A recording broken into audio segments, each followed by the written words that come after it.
Welcome yourselves to a new video. So I've woken up this morning, we're away at the minute.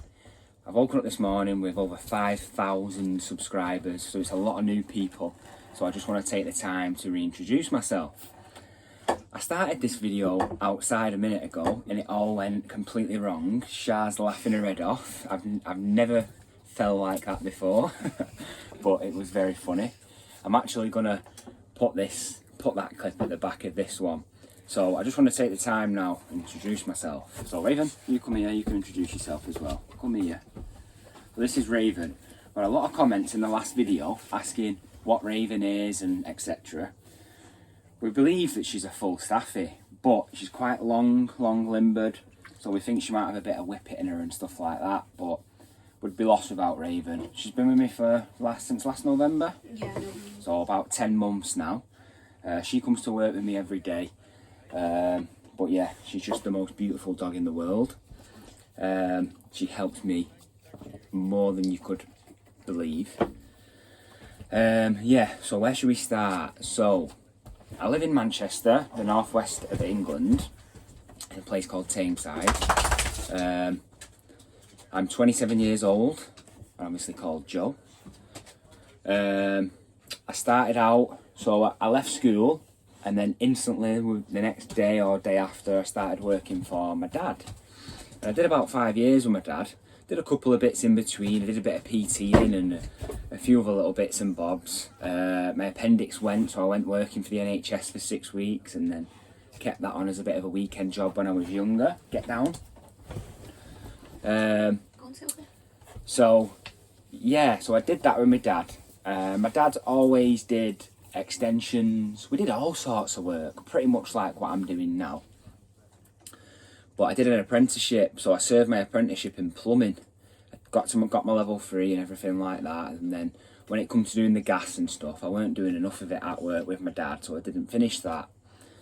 Then, how old was I? About 22 when I went working for the other guy? Yeah. So then I decided at that point then I was going to go and work for another builder, and he was brilliant. You were probably a bit younger because I met you when you were 22 and you'd been there for quite a bit. Ah, right, yeah. So I was probably about 21 and I went to another builder, and he was a bit of an older fella, but he'd only just gone on his own. So I was the first person he took on, so he had a lot of time that he put into me, which I'm forever grateful for. He taught me a lot. He was an outstanding kitchen and bathroom fitter. Obviously my family are plumbers and builders, but he was brilliant. His kitchen work was just unbelievable to watch, and watch his craft was amazing. We started to do a few bigger jobs and stuff. And then I had a bit of a rough patch personally. I had a few mental health problems. Well, I wouldn't say it's a mental health problem, it was just... So, to make the story make sense a little bit, I lost my mum when I was 14 years old.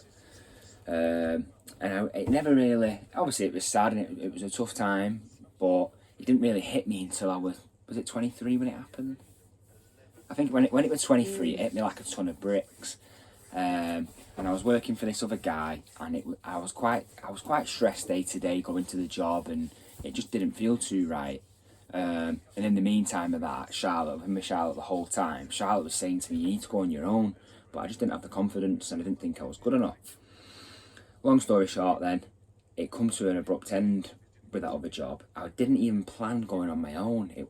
I wasn't thinking to myself, I'm going to go on my own. I just knew that I couldn't do that job anymore. So I finished work on a Friday, and I just didn't go to sleep all weekend because I knew come Monday I was going to hand my notice in. I didn't say anything to anyone. We woke up, didn't we? And we were up, and I just said, I'm going to go and quit my job, and you didn't believe me. No, because you'd said numerous times that you were like, oh, like, I'll see how it goes and stuff. Yeah, I pushed it back and whatnot. And then I quit my job on the Monday, and I was driving back over Werner Flow, and I quit, and it was dead sad because that was the last time I ever spoke to my old boss, and we were really, really tight and close. I do hope in years to come we can just go and have a brew and whatnot, but we'll see what happens with that. But I was driving back from that job and I rang my dad, because obviously I'd left my dad to go and work for him, and things were a bit up and down with my dad. It was just a bit of one of them. But then we were sound again, you know, we were all right. And I rang my dad and just said, I've quit my job. And he said, he didn't believe me. He was like, why? Nobody seen it coming. So my dad was just like, come and see me now. So my dad was doing a big extension for someone. And my dad's always been solo. He's had 1 or 2 people help him over the years at times, but my dad just preferred being solo. No stress, and I can see why he does that, or did that. So he rang me and I got to his job, and he went, what are you going to do? And I said, I don't know. I said, I know a few other builders. There are a few other guys in the area who are building firms who I'm friends with now. Apologies for even decided that now was the time where she had to go outside. So my dad said, what are you going to do, blah, blah, blah. And then it stuck with me forever, this. My dad looked at me. My dad's not a talker. He's not someone who says nice things, really, is he? That's the truth. And he turned around to me, looked at me and said, you're good enough to go on your own. And I was like, really? And he was like, yeah. And then my dad said that to me, and I knew. It gives me goosebumps now. I knew. I was a good plasterer. I'd picked up plastering and skimming, and I'm good at it now. I can deliver a real good job, good pace. I love a bit of plastering. So straight away, I just thought, I'll just, you know, see what happens. My dad said, jump on this brickwork with me. So I did about 10 days with my dad, and then I just put it out there that I'd gone on my own. And I just worded my uncle up, my dad. I said, you know, I've gone on my own. A few people were trying to then snap me up to try and get me to work for them, offering me vans and tools and all that, but I knew. So my dad worked for himself, and my granddad did, obviously. John Barry Whittaker, Joseph Barry Whittaker, my dad, his granddad, and then there was actually another JBW before that as well. So then I'd set up on my own then, and I knew JBW. At first I was doing smaller jobs. My first ever job was, a guy wanted a fitted wardrobe at the bottom of a set of stairs. He wanted it making out of MDF, and then he wanted his walls panelling, and then decorating. So I had a good friend, Nick, who still does my painting for me now. I'd never made a wardrobe before, but I'd done a bit of fitted furniture stuff. So I just went for it. I just priced up the materials, priced up my wage, which was double what I was on, but even my dad said that was still cheap, and looking back it was cheap. Give him the price for the job, and he accepted it straight away. So then that was it then. For a week before I started, I was worried. Anyway, that job is mega. I even go there now. That was 3 years ago. I go there now and it was bang on. He had a 600ml fridge and freezer in his garage, and I built units around it, and it just looks amazing. It looks really nice in there now. And that was it. I finished that job, and then I was 6 weeks in front with work. And after that 6 weeks, I was 6 months in front. And I've just never ever looked back. About 6 months I took Aaron on. Yeah. 6 months in there, I took Aaron on. Aaron came to me. He won't mind me saying what he was like, even though it was an absolute nightmare at first. And Aaron's just grown with me. Me and Aaron are like that now. Well, you had loads of lads apply though when you put the application Oh yeah, out. So I'd put out that I wanted a lad, and I think there was 60. There was loads. 60 applications, but Aaron was through someone who I knew. Yeah. So Aaron's mum was best friends with my mum growing up. It just felt right. There were times where I could have give up with Aaron, but he's really come through now, and he's going to do really well. And then I was working. Did your dad's garden, didn't I? Mm-hmm. That was a big job. So we did this beautiful garden with a tiny access, and then whilst we're on the road, got stopped by someone, and it was turned out to be Charlie's dad. Wanted an extension doing. My dad priced it up years ago, but never did it. So then I went down the road, priced it up, and then since then, things have just gone up and up, haven't they? We started doing bigger jobs, and then when I was 23, just at the end of 23, as you'll have seen me mention in the last video, that massive job, I went looking at that. Carried the work out. It was a brutal job. I left that job, bearing in mind that jobs were hundreds of thousands of pounds. The day I left that job, I had a few £100 in my business account, and I'd not been paid. Like, I'd not been paid a wage out of the business for 6-8 weeks. It was horrendous. But I stuck to it, and I finished what I started. So yeah, we finished that job off now. I've got 2 big jobs on. Is there anything in my life that I want to mention? So obviously I've been with Charlotte for years. I'm one of 6. Obviously it's just my dad here now. You've got 3 pets. Oh yeah, I've got 3 pets. I've got Raven and I've got 2 cats that I rescued as well. They're amazing. Again, if you're a busy man and you're an animal lover, I'd suggest getting yourself some pets, because even on my worst days, it's not a bad day when I get home and I see them. But then, yeah. And then you took Charlie on, I don't know, how long's Charlie been with you for? Charlie's been with us for about 1.5 years now. Charlie's done his apprenticeship in plumbing, but the plumbing courses aren't as good as they used to be. The one that I did was a lot better than what Charlie's done, and I feel for him with that. But Charlie's just started night school last week. He's been doing joinery. Because I said to Charlie, you know, pick a trade, pick what you want to do. And he was like, I just want to be like you. Because obviously I do it. Stop it. I do everything. I can put my hand to anything. I know I'm a highly skilled tradesman. And that's what Charlie wants to do. So it'll be a longer road because it's more to learn, but it'll be worth it for him. He's only young now. Yeah. And then you just took Dane. Yeah. And then, so recently now, Dane, the new lad, is my lifelong best friend. There's pictures of me and Dane when we were in tiny, not just out of nursery into reception. So he has been my lifelong best friend. One of a few best friends. But Dane was on a highly paid job, doing really well for himself, but he wasn't happy. It was an office job. He wasn't happy. And I knew that, and I could tell he's my mate. I knew he weren't happy. And then he went to do engineering for a few years, and then with COVID, that fell through. And he's always wanted to get into the trade. And before he started with me, he spent a lot of money on an electrician course, looking to be an electrician, but couldn't find a job. It's obviously dead hard to get in construction. I then decided it was time to run 2 big jobs. Obviously, me, Aaron and Charlie can't do that. We just needed another set of hands. To be honest, more of a labouring role, just to get the jobs kicked off. And then I just approached Dane and said, look, I said, you can come and join my team. Be quite a long-term thing. It'll take you a few years to get your electrics under your belt. And then, yeah. And then Dane's come on. We obviously bought that little van. And that was a blessing, that, because I'm getting full days on site, and Dane's doing the running round and stuff, and it's working amazing. So yeah, that's a bit of the backstory. That's who I am. So let's talk about Tom Cassell. We may as well mention it because everyone's come over from Life with Tom.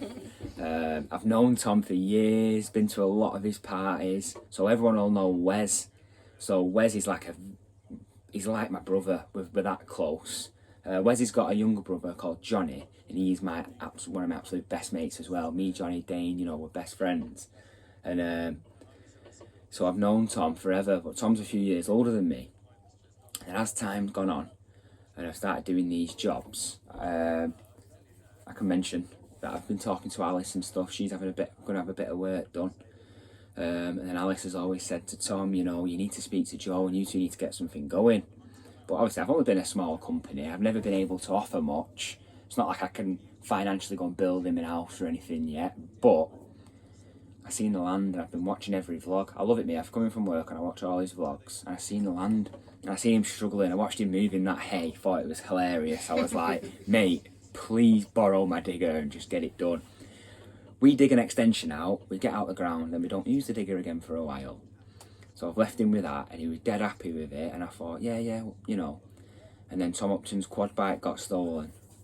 And then I do security a lot on the job, so we do an extension and whatnot, and I'll secure the house, garages, all stuff like that, you know, make sure they're solid. So I just sent him a link to a few things we could do, and he just snapped it up, bought them. I went, buy them, I'll come fit them for you. And then, obviously I've got a few spare hands now, I've got Dane and that. We finished the job off at like 1 o'clock in the afternoon, straight over to Tom's land, put his security posts in, and now I'm on 5,000 subscribers. And that's why I'm doing a reintroduction video. So, should we roll the clip now? So I'll show you my original introduction video, and then we'll come back to a. Hello everyone, welcome to a new video. It looks quite cloudy, but it is supposed to be nice. This one's not quite work related. I'm currently in Anglesey and the van is stuck right outside where we are. Raven's having a morning wee. Let's try and get this van out.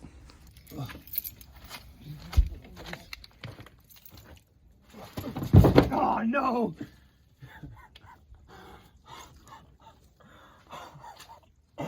Shah! Shah! No! It's on now.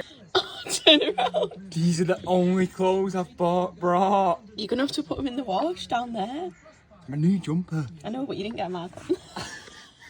Oh my god. Turn around. Oh my god. You put them, oh my god. This is not someone how I have an planned this video. No, I've not hurt myself, but it's £5 to wash the clothes. Right, I'm glad everyone finds it funny. Shah's just sent the video to a whole family whilst I left my phone in here.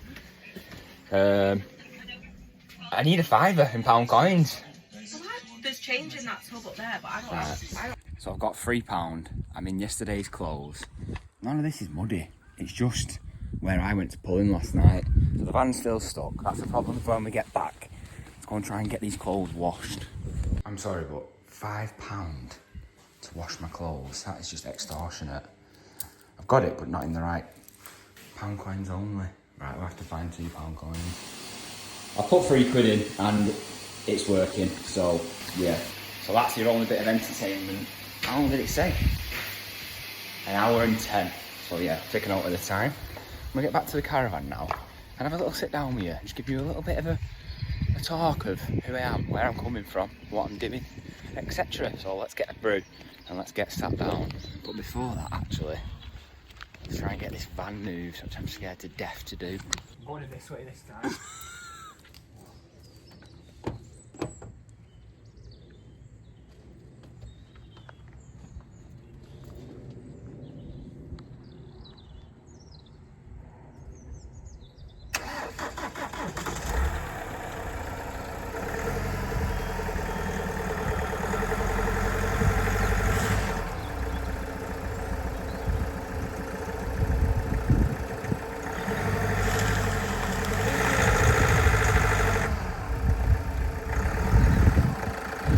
Yeah, so we're just going to leave that there. Let's get inside and get this video done.